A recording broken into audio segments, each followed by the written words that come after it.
not working. Huh? Bonjour, bonsoir. How are you, dear friends?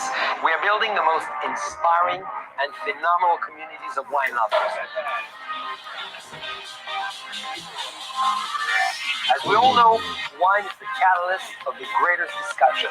We'll be talking wine, but of course food, and everything that touches all our emotions and senses. Cheers!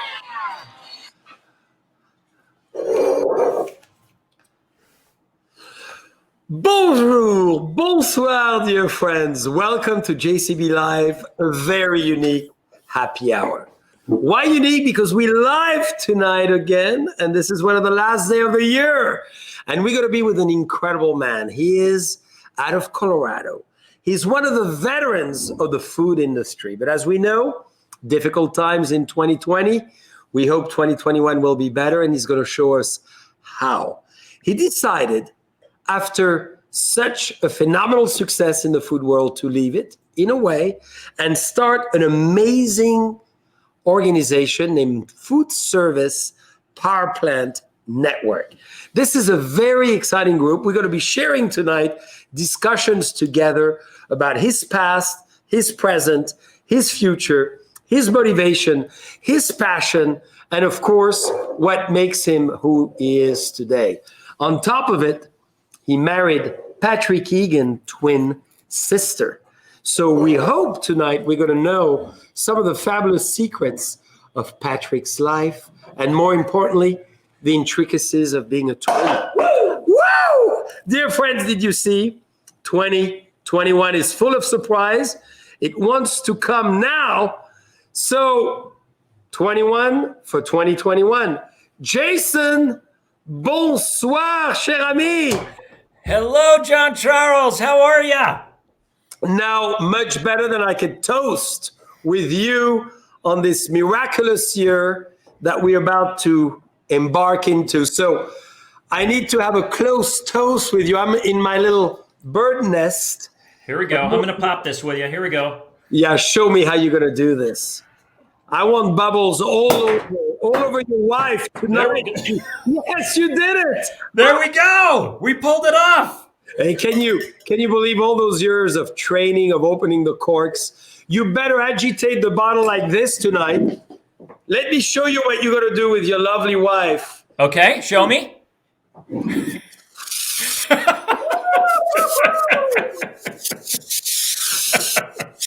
I had to redo the curtains anyhow. I was going to say, call the carpet cleaner. Hey, you know what it does when you do that in your bedroom specifically? It adds an amazing sense of smell. That great energy of all about the senses that come at play and to play. So when she's laying down tonight, okay, and you come in with your red pyjama, silk, of course, and you suddenly unveil your chest. You do that with the bottle, and suddenly she will become the queen that she's always been, and then you'll see what happens. I cannot tell you. We'll have to do another live for you to relate it to us. You got it. I need to find the red silk robe, but we can pull that off. Well, you can paint your body red too. It's another option. You are just Captain Creative. I love it. There's so many options here. So, Jason, I know we have all your friends as well who, follow you with a lot of interest, and naturally we are now. And you have all our friends as well. So we need to ask you a question. Okay. The first one. How was it for you to make a decision in your life, which is always very important? And we are the turn of 2020 going to 2021. Time of resolution, we make our list, we make our wishes. How did you do this, and how did you have the guts to do it, and what motivates you to do that and to do the next thing? Well, that's a great question, and to all hi to your community, to all the food service power plant people, welcome. We've got John Charles Boisset here. Obviously, we'll be drinking some beautiful wine tonight, sharing stories, talking life, heart, passion, and we're so glad to have everyone. So for me, John Charles, so I am still in the food service world. I work for an awesome company out of California called Cal Mill out of Oceanside. And the Food Service Powerplant Network came, so I plan to leave my last job, my company, That's right. March 20th, a week after COVID began. And that had been planned for 8 months so that I could have more time at home with Shannon and the kids, and I could just be more present. And COVID hit, all our vacation plans changed, and my upcoming job got pushed back a few months. So I found myself without a job for the first time in my life. And I had spent a lot of my 20s working through just challenging stuff right in my head, anxiety, depression, and so forth. And I spent the last decade learning positive mindset tools, change psychology. And so I started offering that to our community. The food service community, of course, was hurting, was really challenged. And so it was a moment where I said, okay, what do people need right now in my world who are frankly afraid? And you know what? They need community, because there were people literally just alone in their apartment, afraid to go out because they didn't know what was going on. So they need community. They need some encouragement. They need some rah-rah, some pump me up, some motivation, some you can do this. And then they needed positive mindset tools. They needed positive psychology, things that really made an actual practical difference in the way they viewed the world. And so that's what we've spent the last 9 months doing in the Food Service Powerplant Network. But that's amazing. So you had this idea, and it conquered obviously with the national and international events. So what a timing. And then you just started, but explain to all of us, how do you just start this? Because it's not easy to start anything in this world, specifically in the most difficult time probably in the last 50 years. Well, to start it, I think I YouTubed, how do I take a video of myself? And so, I mean, everything. I had never done that. I had never done a video of myself and put it out there. I threw it on LinkedIn. I emailed it to a lot of our customers. Private, typically, I've seen a few, but it was not network. Sorry. I know it's that well played, touche.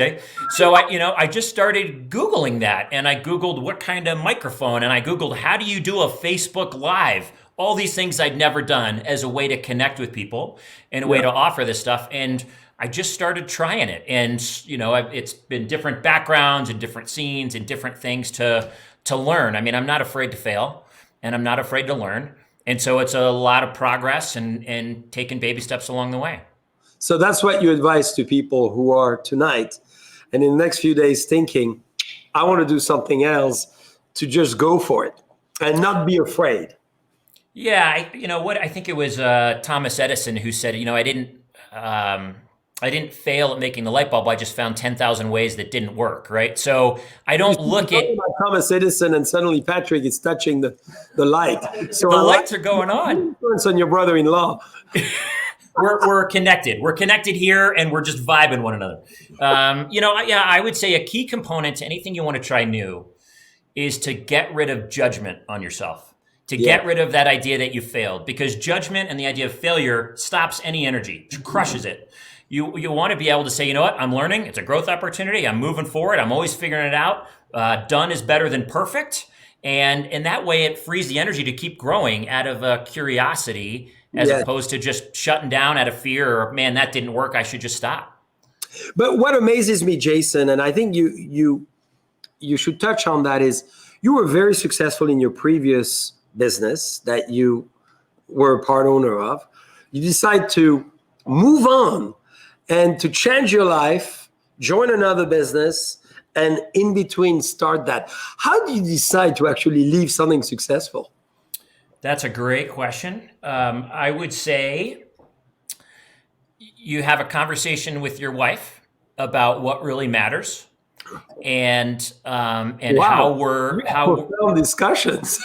It was, well, yeah. I mean, and later tonight we'll be doing this, but we'll have the champagne out. But we're just talking life, and we recognized, I'm not as present. Our family doesn't feel as connected, and it had been that way for some time, and I'd been trying to figure it out and struggled to do that. And so it was just time to say, let's just make a change. Let's try something new and see what happens.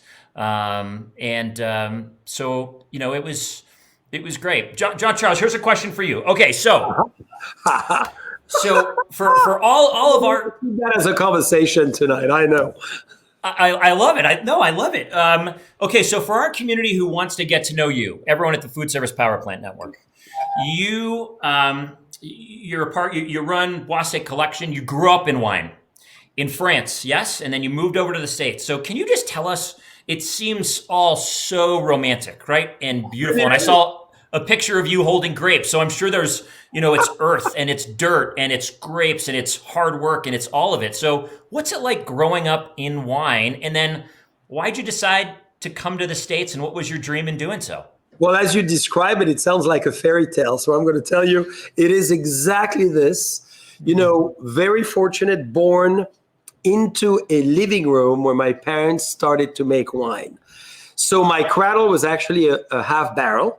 My food, besides my mother's lovely output, was actually Pinot Noir from the Côte de Nuit of Burgundy. So I was very fortunate to be cradled in wine, to be born in the world of wine, to have one of my best friends as Mother Nature, and to have amazing parents, an incredible family, and phenomenal grandparents who were a true inspiration to the United States. And this is how you could link France to the US. I come from a generation born in the late 60s where you're very close with your family, you live with your parents and grandparents, and you really lived the war by all the stories you hear, because it was not that far away. Yeah. The American came, freed France, but freed Burgundy as well. And my grandparents were resistant. So always America in every single discussion as a child. So always been curious about it, and got the pleasure to come, Jason, when I was 10 and a half, a year and a half younger than your beautiful daughter. And it was an epiphany moment. I love the US. I felt the electricity of the energy of the US. I felt the sense of possibilities. I felt the enthusiasm. I felt the positiveness. I felt, that willingness to say, we don't judge. We don't care where you come from or who you are. You are who you are, and that's what interests us. And I fell in love. So it was a coup de foudre, Jason, like you've had with your beautiful twin wife. And, that's what happened.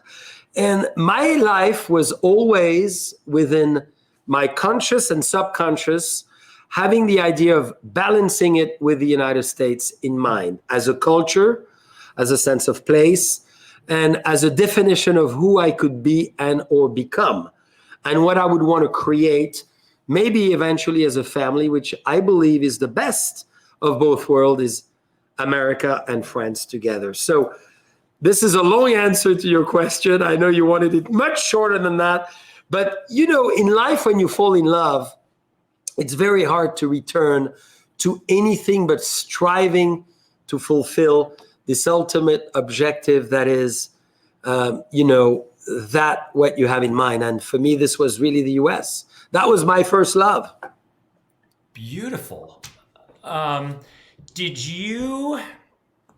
Okay, in terms of, you're a creator. This I know about you. Your creativity is through the roof.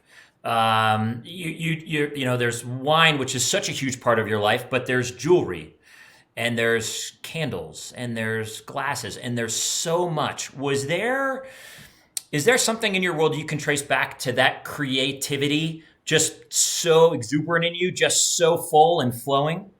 Well, I think what I may trace it back is to the sense of transformation of Mother Nature. From the butterfly, which is the symbol of becoming and reinventing yourself several times in your life, from that little birth to how you become, and then the wings suddenly come and you start, to seeing the evolution of season, to seeing the evolution of wine. I believe creating constantly is part of who I am, thanks to that. And I believe, and I'm going to revert that question to you now, Jason. I see the world and life as a theater. I see the world in front of me as a stage. So I constantly want to create a new world and design actually the world I want to live in. So this has always been why I constantly, from the sense of smell to the sense of jewelry, to the eye, to the ear, to everything, has to really catalyze to this unique moment of creating the ultimate where everything around you is your own vision. And that's what I love. And I revert the question to you because you've created this amazing new phenomenal community. And, you know, how does it feel to you to have created something as like this from scratch that did not exist before? Great question. I would say it's been a uniquely special year. As hard as the year has been, you know, what do they say? There's a quote I heard a long time ago. I don't remember from whom, but it says, "Your greatest contribution will oftentimes come from the source of your greatest pain." Ooh. Okay.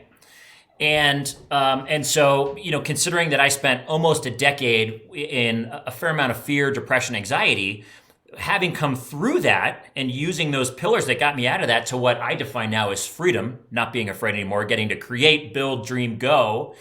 Now that I get to contribute in a way that offers that, all those tools that help me so much to other people, is the greatest gift of my life, to offer the idea of freedom to people, the same things that freed me. So it's been a really special experience. And how do you define that freedom? So Drinking bubbles. And you know, your brother-in-law is close by, so I'm going to throw the bottle at him. there you go. He'll get you. He'll fill you up. Oh, he's Thank you, drinking Patrick. out of the bottle. I wish I could turn the camera around. And his beautiful wife, Michelle, is here. Oh, So, newlyweds, we need to have a toast, by the way, as you're going to answer that tough question of freedom. toast to Mr. and Mrs. Egan. That's right. Well, they should come and toast with you. We should see them. Boom. So say their question again. Well, how do you define freedom within this Freedom. concept of being in one world, creating your own thing, and then joining another world? What is freedom to you? Freedom is to me knowing I can figure it out. Okay. That to some degree, it's knowing I can figure out whatever's thrown at me. There's been a fair amount thrown at us in our lives, and we always figure it out. We always solve it. We always grow in it. We always sort of go deeper in it, along with a sense that, you know, I am known. I know very much that I am known. I am loved. I'm a part of a greater community that cares for me, and I get to contribute. So I think that's freedom for me, knowing that whatever gets thrown my way, we can figure it out. How about you? Well, for me, it's really that possibility of eventually not understanding a word which is impossible. So I go by the idea that we can do anything in this world that we could possibly set our minds to. And this is absolute freedom to me, is to be able to somehow create what I imagine and actually execute on a certain imagination, whatever scale it is. And I think sometimes we all get slowed down by thinking, oh, the budget is high, or it's impossible, or it's out of reach, or I cannot do it, rather than let's do it. And I really believe, the tagline that Nike, created many years ago, coming from our Greek goddess, Nike, of the idea of the present progressive, and that it's possible to do for me is the ultimate freedom.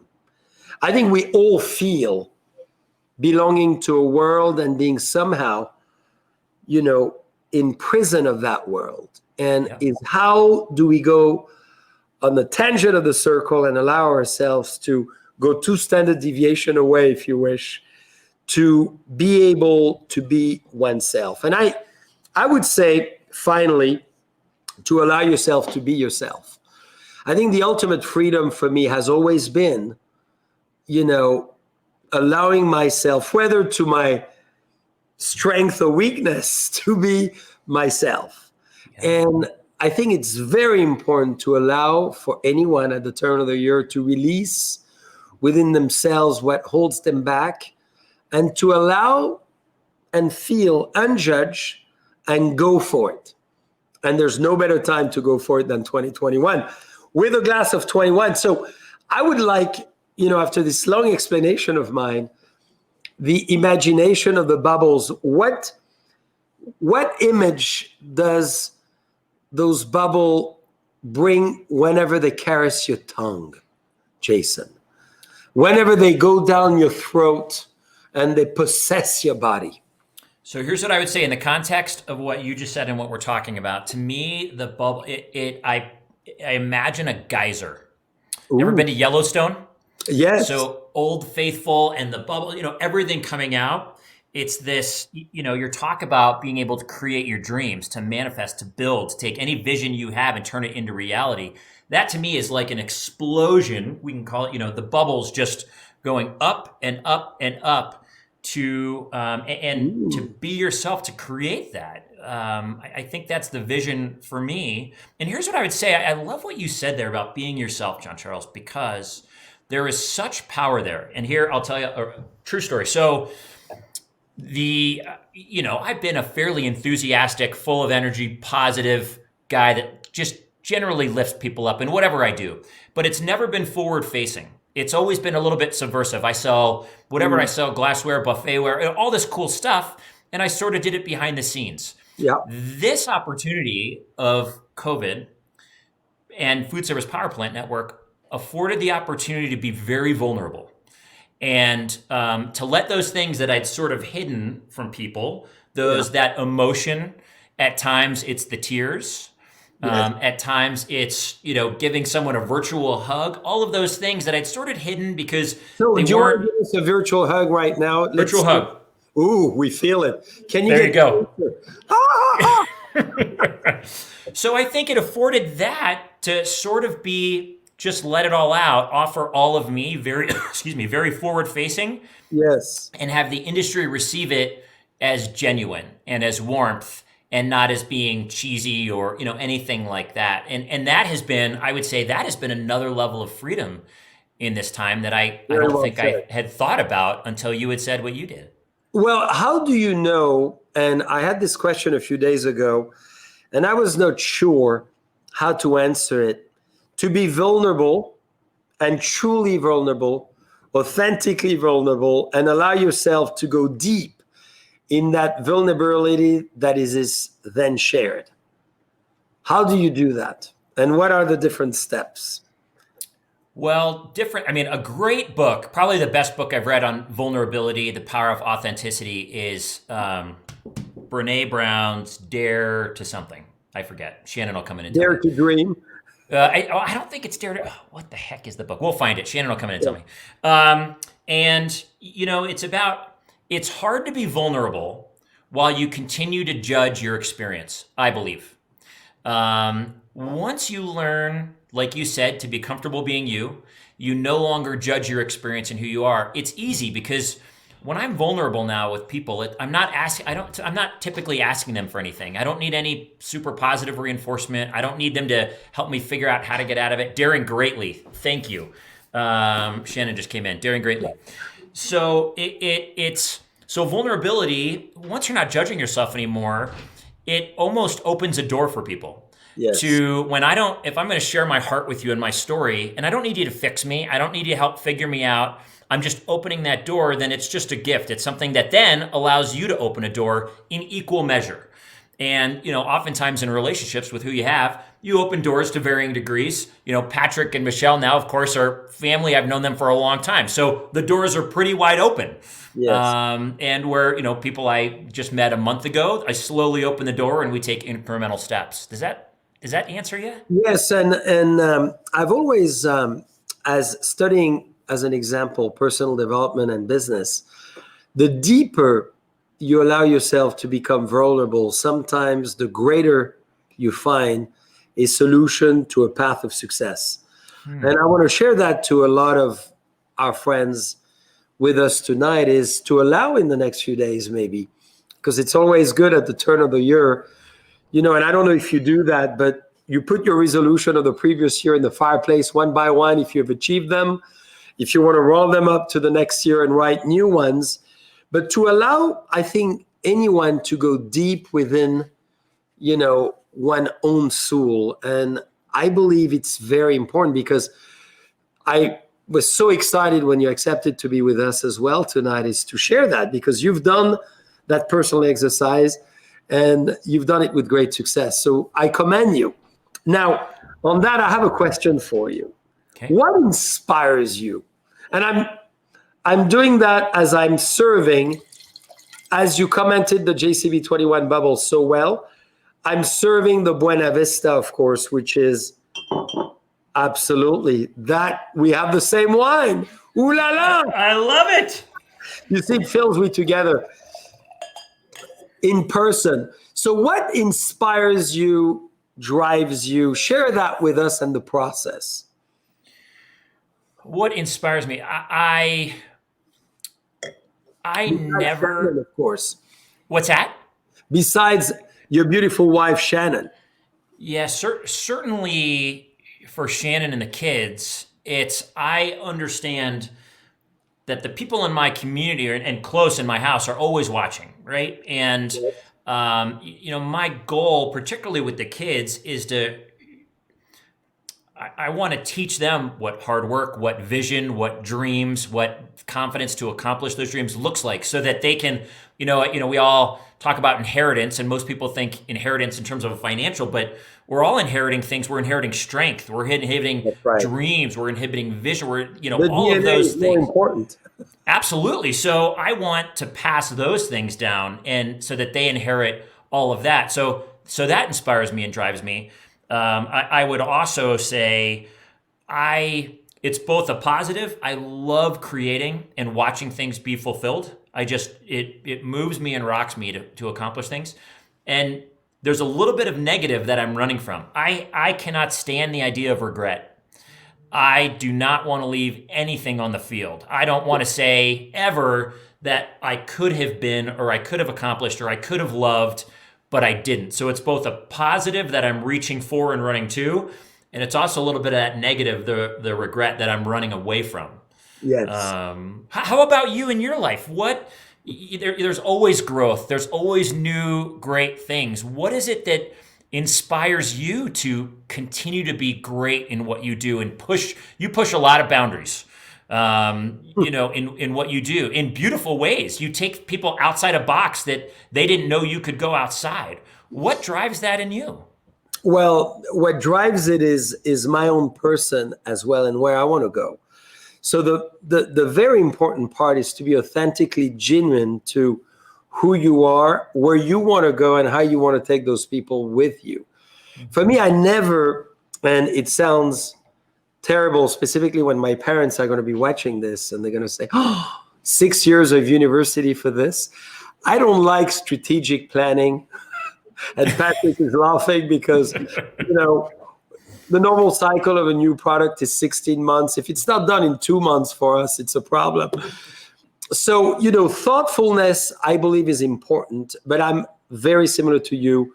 I don't believe in doing anything that you shouldn't be doing, and I believe in doing everything you want to do. Regret should never belong to anything and anyone today. We should never look back and be sad or be, melancholic about it. We should learn from it and get a kick and move forward. So for me, it's that constant willingness to push myself, and I'm fairly tough, frankly, Jason, on myself. Yeah. And I'm very demanding on my own self. And I think it helps me in general to want to continue to do things. And I'm thirsty to create. I really feel, as I just turned 49, because 50 was last year, -1. So I'm going back to childhood now. Well played. For the next 50 years, I'm going to end up in diapers one way or the other. So I might as well account for it. And I really believe it's always to do and create and be creative and be moving forward and being, passionate about it and being, insanely contagious about what you want to communicate and bring people with you to do it. And I think there's nothing more fun. And to look back and said, maybe we failed, but there's never any failure. I'm not even sure I believe in the world failing because you always learn something from it. If it's not a death or an extreme failure as such, if it's a product or something that you've created that did not impact anybody's life as such, it's fine. And let's move forward. We have a short period to live on this earth, Jason, very short. We're born the same way, we go the same way. It's in between that we define who we are, and every one of us, the 8 billion plus, because many were born during this COVID. That's a lot of good thing. There was a lot of action in bed, on the sofa, or in the cellar, or in the bathroom, or in the bathtub, wherever we are. There's a lot of newborn coming.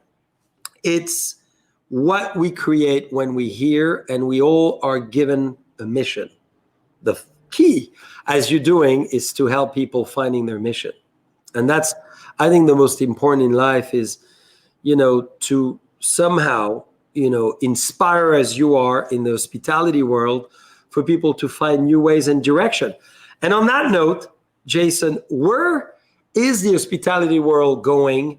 And what's your view of all our friends from the hospitality world listening as an advice we should give them, or you should give them during this difficult time? Advice to so hospitality is obviously struggling. It's been the hardest year since I've certainly been in the business. People aren't traveling as much. They're not staying in hotels. They're not going to resorts. They're not eating out at restaurants, etc. And so there's a lot of people having to sit down and rethink probably what matters to them. Some of them are having to rethink, how do I pay my bills this month? There's a whole level of processing and figuring things out. So I think it affords the opportunity to recognize for a lot of people what really matters, and dive in there a little bit more. I think hospitality will come back. There's no doubt. We're social animals. We want each other. We want to see each other. We want to touch each other. We want to look at each other at the bar or in a hotel lobby or in a restaurant, right? Think about, I think what this gave us the opportunity to recognize during this last 9 months was just what hospitality and food and drink really mean to us. It's about so much more than the food and the drink. Think about it. We get together and we eat and we drink when we celebrate, right? It's not a real celebration if we don't have some wine and some cocktails and some food with us. We eat and drink when we mourn, when we're grieving. We do that around food to comfort us, to connect with people. When we have conflict with someone and we want to reconnect, what do we say? We text them and we say, hey, lunch, you want to get coffee? We do it usually over a drink or food. And so that's the bigger piece of the world we're in that I think people have recognized, wait a minute, it wasn't just about the food. And so I think there is such a thirst, no pun intended, such a thirst to get back out there to connect with people.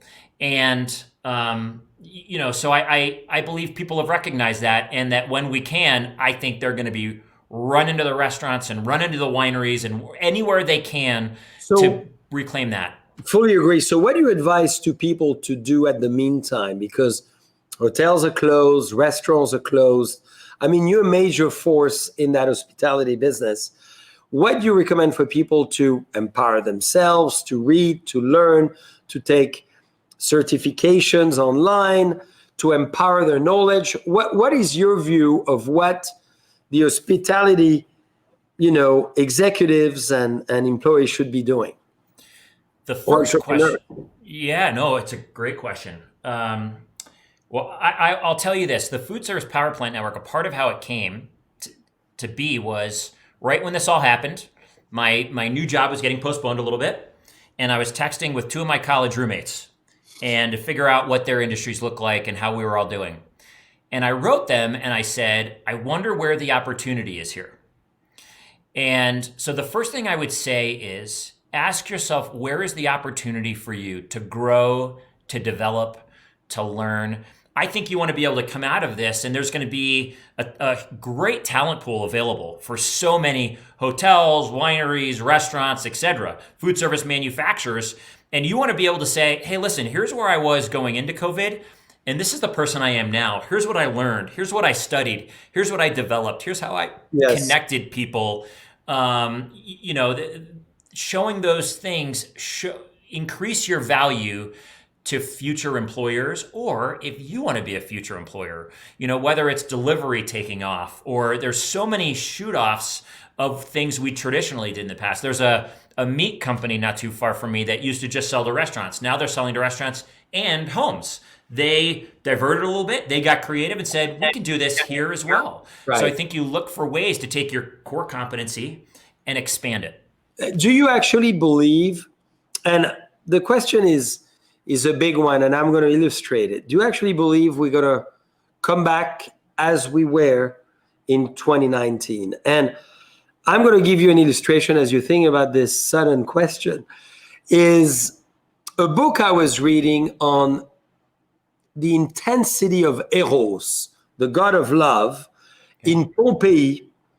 And the book is all about the beautiful fresque, drawn on the walls and carved into the stones.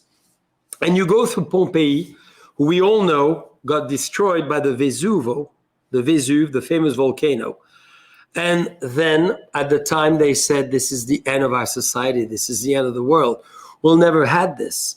And when you look at old Pompeii, there was a wine shop, there was a fast food, there was a more in-depth dining, there was a therm, there was a spa, there were everything that we have today.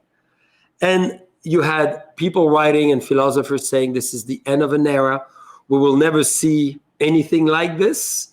And look at where we are today. Mm-hmm. So this is just an idea of thoughts that, what is your view of that? I would say the goal should never be to go back to what was. I think if we're people that want to create and we want to develop and we want to invest, we can only be looking forward. Number one, I think physically, I don't know what the stat is, but our physical bodies, right? Our cells change over, like every 7 days or something. So physically, we're always changing. We're always moving forward. I'm not the same person today I was a week ago, just in terms of the skin. You actually look a little younger than I saw you last month. What happened? I'm more sober right now. Well, I think you're taking more JCB 21 in your bathtub. That's a good thing. That is a great thing. Yeah. And if you were uncomfortable talking about not liking strategic plans because your parents would be watching, recognize that everything we've talked about in my bedroom, my in-laws are watching right now. So we'll call it even, and we'll both be a little bit nervous about that. No, but we can call it Egan because they do the same. That's a new family term. I would say the goal isn't to go back. We can look back and say, what was great? What was beautiful? What worked well? Let's incorporate some of those values into where we're going and figure out how do we make it better. I think we always have to look forward, and I have to believe that it will be better than it was. And now I don't know what that looks like. I don't know that if that means we value connection more. Yeah. I'm interrupting you purposely. So you remember Walt Disney creating the Society of Tomorrow. Remember, as he was creating the famous Disney Phenomenal Center that we know in Anaheim, and the other one, he created that society, which was, this amazing place where we all live in a way together. What is your view? And I know it's a big question, and it's not certainly one that we could define that quickly, but what is the world you dream of tomorrow that will be the 2021 plus years that we live? As you said, we don't want to go back. And I agree with you. When people say, when are we going back? Going back to what? What's the nostalgia of the past? And my New Year's note that I'm going to write tonight diligently will be about, don't be nostalgic about the last generations. Every generation had its positive. And as we grow old, we bonify everything. Everything looks good from the past because we only remember the positive of history. However, what is for you the world of tomorrow? Within your world of hospitality and so forth. I think it's a world where the emphasis is on the person. Okay. Where you had said in your Instagram bio, there's a little hashtag that says wine unites us, I believe. Very important. Indeed. And so wine is your medium to unite. It's the medium you see to bring people together. I see and dream of a greater emphasis on wine, on food, on the recognition of the value that hospitality workers in the industry really bring to unite, to connect. Part of what I hope for is, we all want to be a part of a bigger story, right? What do they say? It's like the koi fish, I think, that you put in a small pond and it stays small. You put it in a bigger pond, a bigger lake, and it grows, it expands. Ooh. If we can swim in a different lake. If we can offer, I'll enhance the size of the pool next year. There you go. Make it bigger, make it bigger. If we can offer that to all our colleagues, John Charles, to say, listen, you're not just serving wine. Look, you're not just bringing someone a burger. You're not just washing the dishes. You're a part of something that is epically beautiful, that the world relies on to connect with one another, to have therapies they talk through with someone and work out challenges, all of these things. It's a really big role our industry plays. And to give people that bigger story that they can hold on to and see themselves in a brighter light, maybe they stand up just a little bit taller. Maybe they recognize, maybe they wake up in the morning with a little greater energy. I'm not just going in and washing the dishes. You know what? I'm a part of something really big and really beautiful and really special. If everyone can understand the value they play and the significance of what they do in our worlds, in our industry, I think there's a whole new energy, a whole new enthusiasm, and a whole new spirit to what we all do. And I think it will be highly recognized at large by the people who visits, enjoys, and appreciate those places, because the world has missed it so much. Yeah. I think we truly recognize, it's interesting you mentioned that my grandparents fought for 6 years on both sides of my families during the war. Wow. They were resistant, underground forces, communicating through different ways of communication. And they came out of this and said, we cannot imagine how much we love one another. And they really, in a fast pace that could have been the 30s and the 40s, the 50s, 60s were, but there was a true sense of appreciation of others. And I hope this era that we've lived, that year, that 2 years, however long it's going to take, will allow us to really recognize a deep, genuine appreciation for one another, as well as what everyone is doing along the way. And on that note, Jason, this is the Chardonnay that really created the history of America. Can you believe it? In 1857, we're talking about people misunderstood in the hospitality world, was the Count of Buena Vista. And can you believe what you're holding is the very first Chardonnay ever brought to life in America by the Count of Buena Vista. And I think we need more. Oh my gosh, what do you think of this wine? I need your sensual description now. You've had the bubbles. You're wearing your red pajama, remember. You're going to be shaking that bottle very hard.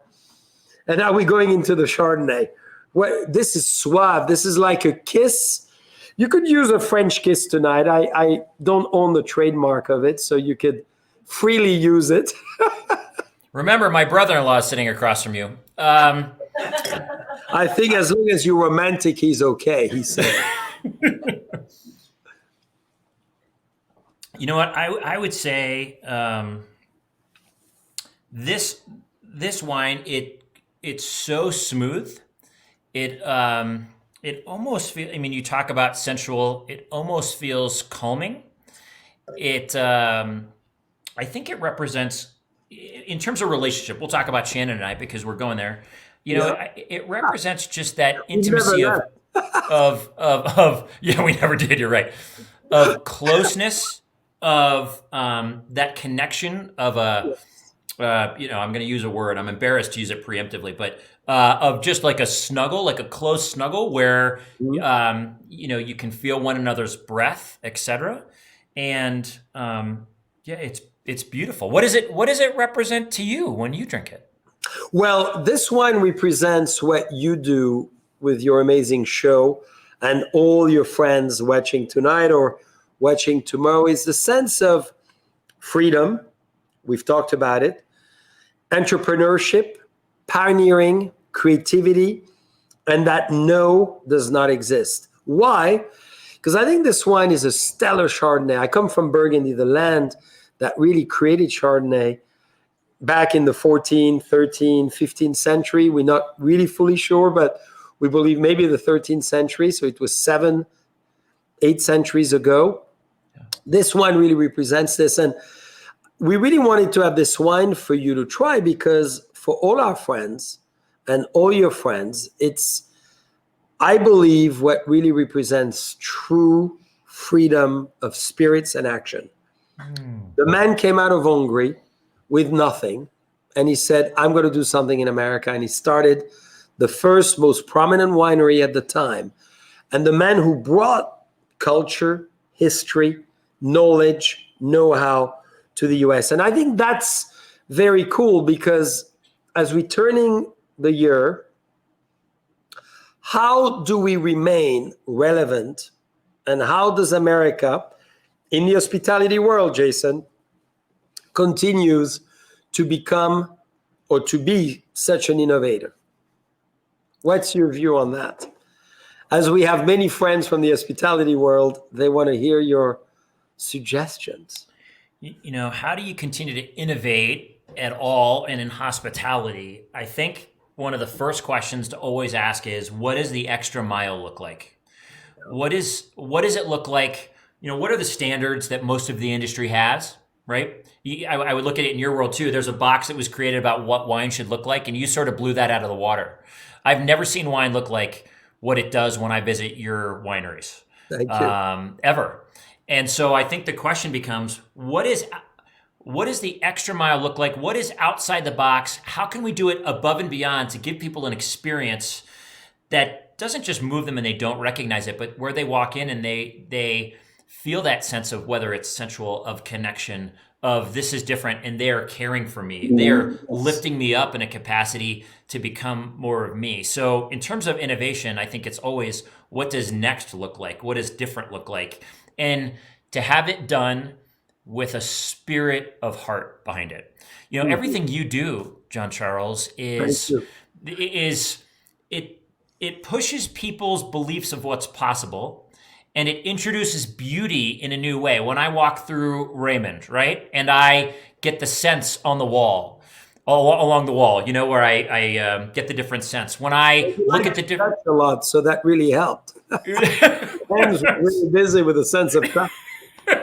When I go in the room, there's a room you have with a big map and different dirt, right? Different dirt that you've got there. When I'm in the red room and I'm experiencing something I've never experienced before with the Baccarat and the red velvet and those, it's pushing my boundaries of what I thought was possible and what could happen with wine. And it's done in a way that moves me forward. So I think if you can create something in hospitality that offers something unique and special, you can pair different worlds, and offers anything that someone walks into and they can be inspired by. That's right. I think is the future there.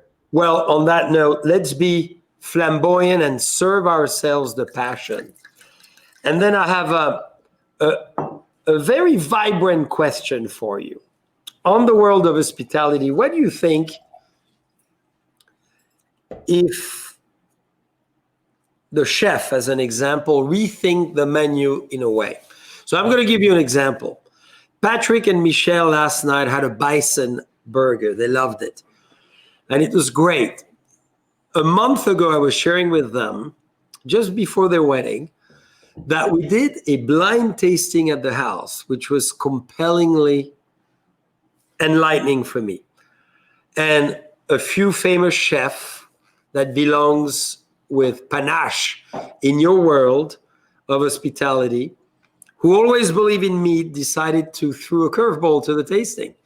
We had bison, we had beef, we had lamb, and we had a veggie burger. Same bun, same condiments, same of everything. As a Frenchman, traditionalist as a sense on the American burger that I admire and love and venerate and divine, of course, who doesn't love it? The veggie burger came first of the tastings. And it was... Did you know it was coming? I did not know it was there, and it was a blind tasting with wine, with this wine passion. And, you know, it was interesting. So then we had a deep discussion with those people, chef producing it, and they were saying the world tomorrow is certainly not going to be the same as before, and we're not going to eat the same way. We're not going to have the same sequence of courses, appetizer, main course, cheese, and desserts or whatever. We're going to eat totally differently. So I'm asking you, Jason, how does it look like to you the next 20 or 30 years? If you had a dream, maybe it's not a visionary vision, so to speak, but it's more maybe a dream vision of the world tomorrow. What is it to you? That's a great question. I mean, certainly the world is moving towards more organic and is moving towards veggies and finding a way to give people an experience they can in a way that perhaps at times feels more sustainable, et cetera. You know, I think sustainable is a great way to go. Personally, I mean, when I go to Raymond and I walk through the bioorganic garden the Theater of Nature, Theater of Nature, that connection, I think there's a longing to connect in a lot of ways. Yes. And one is to be certainly with others, with you and I and peers and family and friends and colleagues, but there's also a connection to be just rooted and grounded with where we stand and the earth and to know what we're eating. There's certainly been a movement towards greater transparency. In terms of that, I want to know where this is coming from. I want to know it's here. I think that will continue, and I think it's great. I love seeing moments where, you know, like a high rise in Detroit can have a garden on the roof that a local chef down on the first floor is utilizing for their meals. So I think that sustainable, that local, you know, community always, when you're doing it together, community is one of the greatest powers we have to know we're a part of something. And so that sense of eating, even in eating, when we know we're doing it together from food grown in our place right here, I think that means something to people to know that we grew it, we farmed it, we cooked it, and it's here, it's ours. It ingrains that sense of connection with your peers. So that's what I see. Maybe I can ask you a question in terms of wine. You in my perception, my limited perception, you've sort of been a part of creating that next frontier of wine, of what it could look like, that it could look different. What does it look like next? You're a visionary. You're always thinking about what comes next. You're on that stage in the play, yes? What does next look like in terms of wine for all of us? When I come to Raymond in 10 years or Buena Vista or Deloche or wherever, what does it look like then? Well, when you come in 10 years, I will be there opening my arms and welcoming you, as you know. I won't give you a hair hug. I will give you a physical hug. I really believe it's continuously respecting Mother Nature. And I think we all here on this earth as a privilege, not as something that is happening, but it's a privilege to be here. So we need to respect her. So as you said, being organic, being biodynamic, working with the rhythm of Mother Nature to make very pure, phenomenal wines. But wine is only one thing. I believe more than ever, a winery, a vineyards, an agricultural land should be the place where people meet, congregate for different activities throughout the year that really help the harvest to happen. People should be partaking in the harvest, whether it's peach, apricot, almonds, the action of touching, feeling, sensing, caressing, enjoying, the fruit of the last 9 months, 12 months, or 11 months of growing. A winery should be a sense of place where people really experience one another, vibrate, live, meet, converse, stay. And I really hope our wineries as well could welcome people within rooms where they could stay and feel the energy of the vines, can sense it, and can be connected. Because I think we need to be always greatly connected to the world at large. Mother Nature, the moon, the sun, the stars, and that connectivity at large that brings us with greater definition of who we are and who we want to be and how we want to serve one another. So I really see the wine world becoming even more deeper within those values, and, having greater ethics and having even more fun in those wineries, that they become a place where you want to entertain, you want to celebrate, and you want to live at a greater level. So this is why we created Passion. Passion is all about that. It's all about the world that is debonair, alluring, vibrant, sensual. That's it.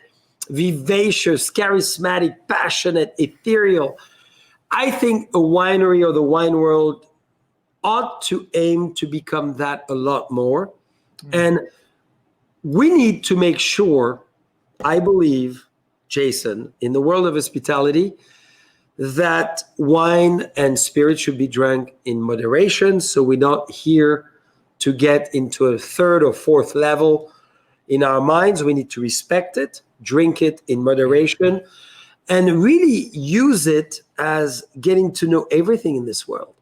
Culture, architecture, art, conversation, poetry, literature, nature, gardening, everything that it touches. And that's why we love wine. And that's why I'm still in wine, because luckily it brings so many skills around the world together. One and the foremost, the same way in hospitality. That's why I love it. John Charles, you said it beautifully. It's what is art? I mean, we love art so much. It's beautiful, and wine is art, certainly, and food is art. It's because it opens up a door to something greater that maybe we didn't see or didn't know, greater possibilities. I think it's beautiful the way you describe it. Okay, can I ask you one last question? Absolutely. And we can keep going as long as you want, by the way. I got no hard stop, but you're a giver. Okay. This I know about you. Yes. This brooch, correct? I love it. This brooch. You're wearing it, and I saw Shannon and you holding, kissing just before the live started. And she put it on your chest and she said, "My love, I would put this brooch on your nipple if you didn't have to be live." So maybe it's awaiting some excitement tonight. There's a lot of things happening in the Wange family tonight. That is an incredible paraphrase, but I'm going to run with it. And I think, fingers crossed. So this brooch, which I think you're wearing as well. Yes. I'll tell a quick story so that our guests can know you a little bit. And actually Gina as well. I'm holding a gift from Gina to Haley right here. That's right. Thank you. You know these. So this was Shannon had a really hard experience physically 4 years ago that put her in the hospital. It was fairly traumatic. Patrick flew out. Everybody flew out. And we get in the mail this from you, unexpected, along with a beautiful, beautiful note as an offering, as a token of your heart. I'm wearing mine, as you saw, because I obviously remembered what I sent you. I love it, and we learned a lot about you in that moment, and we knew you, but I didn't. We're always learning and growing, and when that showed up, it blew us away. Frankly, it blew us away. Gina's gift to Haley blew us away. You're a giver. That's what your family does. You at Raymond, I believe it's Raymond, maybe it's other wineries. You do the Napa auctions where you're raising money, correct? You're doing a whole lot of contribution and charity and beautiful things about that. I guess my question is, number one, maybe you could tell our guests a little bit about what you do and explain. One of the things we teach is in becoming a power plant, in growing in confidence, in growing in a level of energy and enthusiasm, a critical component is that decision to give, is that desire to contribute. And I'd just like to know what contribution means to you and why you've been so... Contribution absolutely means to me loving others in a genuine way. So I recommend to everybody tonight to get on the balcony if they have one, or early in the morning, or to get into the pool if they have one, or to get outside and to undress their chest and to scream, I love others and I want to love others and I want to appreciate others and I want others to appreciate me. I was very fortunate, Jason, to really be raised in a very old-fashioned way where there was no key on the door in my parents' house. People would come in, come out, you had friends, you played with others. It's not mine, it's not yours.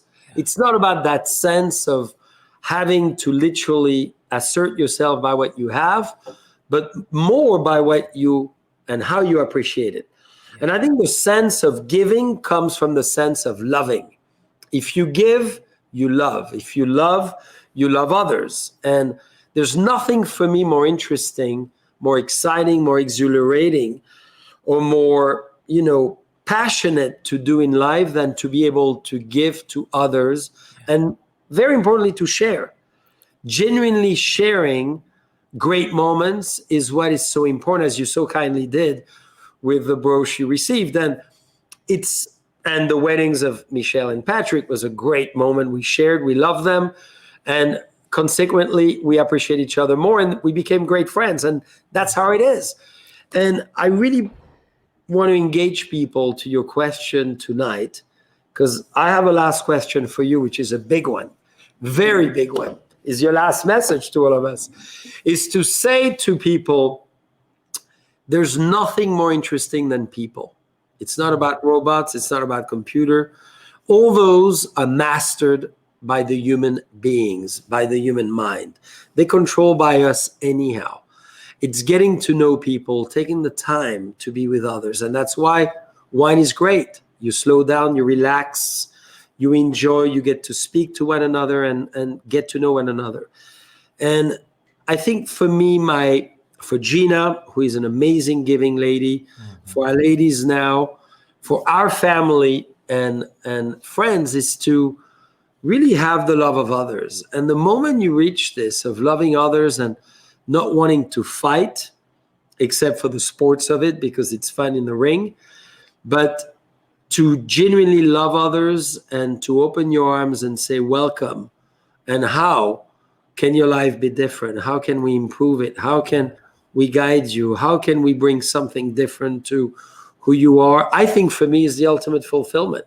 There's nothing else, Jason, than enjoying a glass of wine, not breaking bread because there's no bread, but, cheering with a glass and allowing people to become something else thanks to you. Now, are you ready for my question? Bring it. Let's do it. Because this is the last one of the night. I know, ooh la la, 7 p.m. Can you believe? We've been get home together and it feels 5 minutes. I know. I've been we're grateful for this. Invite the newlyweds to come and have a cheer at the end, because we don't want them to escape without, cheering to the world how much they love each other. But before that, I want to ask you a big question. Is we end all the JCB Live in 2020 with a big question: is what is your message to others? I mean, it could not be more powerful than tonight with December 30th. Tomorrow is the 31st. That's it. We're moving into a new year. What's your message to everyone? Oh, gosh. Okay. The message, the one that I would The offer. one and only. or the one and many? I would say there's many I could choose from. I'll go with this. That for anyone who's watching, all our friends, all our colleagues, either who are working or who right now are challenged and aren't through all of this, I would say you have what it takes. I think that is the great question most people ask. And in hospitality, I believe our greatest gift is taking care of others. Yes? It's knowing how to make someone else's dream come true. People come to your wineries all the time, and they're coming for an experience. They have a dream. They have a moment they've envisioned for years. And you and your team help give them that experience. You help make their dreams come true. That is the hospitality person's gift. Equally, our kryptonite, our Achilles heel for many of us is knowing how to do that in our own lives. Yes. It's knowing how to make our own dreams come true. That's the challenge. That's the fear. Do I have what it takes to take a vision and turn it into reality? And even if for anyone who's watching doesn't recognize or they haven't been told they have what it takes, I'm a person that for almost 30 years didn't know I had what it takes. And a hell of a lot of people poured into me and taught me and came around me and said, you've got it, you've got it, you've got it, until it became my reality as I started trying it. And so for anyone who's watching that doesn't know, I would say you have what it takes, not only to care for others and to love others the way we all do, but to do it in our own lives, the way you create that stage in that theater and you know how to take a vision and turn it into your truth and your experience, and for your wife and your girls and your employees and your teams and your guests. So everyone does in their own worlds as well, to offer that boost of confidence. And your job right now, particularly in a tough time, is to keep moving forward in the pursuit of understanding and recognizing that, you know what, I have what it takes in my own life. Woo! What a great message. Hey, maybe you should do that full time. Forget the hospitality world. Maybe you should be just an inspirational speaker. Become the hospitality guru of, what the world needs in hospitality in 2021. And it's not a hint. It's just a feeling that I'm just having. So can we bring Michelle and Patrick to the stage? Let's do it. You got to bring your glasses because they have a lot of passion. They have a lot of love. And as we are celebrating, they need to sit both now. Yes. They are celebrating this amazing vintage. And we should ask them.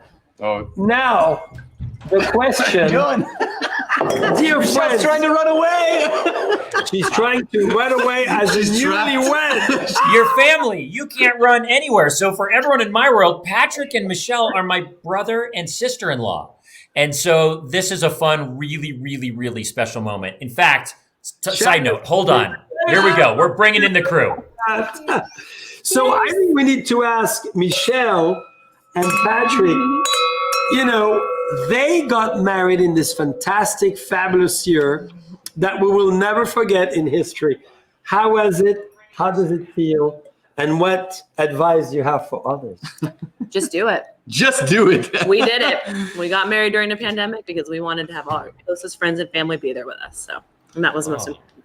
Well said. And it was amazing. Patrick? Well, yeah, it's Jason, you said it very well. You said there's sometimes challenges and you just go for it and you learn. And we said, let's go for it. It will be different than we imagined, but it will be even better because it's special, because we went through something hard to get there to the end. Well, this is beautiful. And I think we need to ask Shannon a question. How did it feel, Shannon, to be a twin? So as John Charles asked, how does it feel to be a twin? How does it feel to be a twin? Say it again. I love being a twin. Good answer. Being a twin is my favorite. We love it. Good answer. So Patrick, how does it feel to be a twin? Perfect. It's really wonderful. It's great.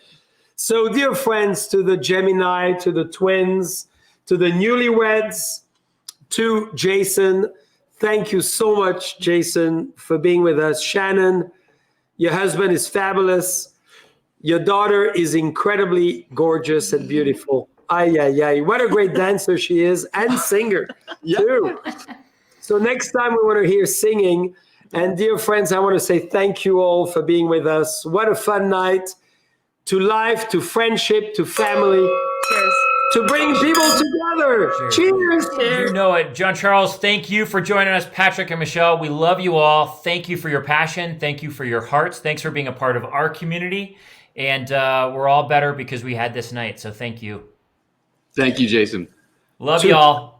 And Jason and Shannon, can you please send us some pictures from the red pajama to what's going to happen to JCB 21 tonight? Cheers. Things are about to get weirder in our family is what I'm recognizing. But hey, John Charles, real quick, and Patrick, where can people go to find your wine? There's been a lot of questions about finding your wine. Is it Boisset Collections? Where do people go? Yes, so we put the link in the chat, but my.boissetcollection.com. And everybody tonight gets 20% off all of the wines. So Passion, Chateau Buena Vista Chardonnay. And I know it's sold out on the website. We'll fix that tonight. And then JCB 21, of course. Beautiful. Awesome. We love it. We hope you saw a lot of wine. Everyone, go enjoy some beautiful wine. You'll understand the connection, the sensual experience, etc. And you all, we really love you and we're thankful for you. I hope it's a great 2021. It will be for all of us, and we can't wait to see you in person again soon. Happy New Year. Cheers. Happy New Year. Cheers. Love y'all. Talk to you soon. Talk to you soon.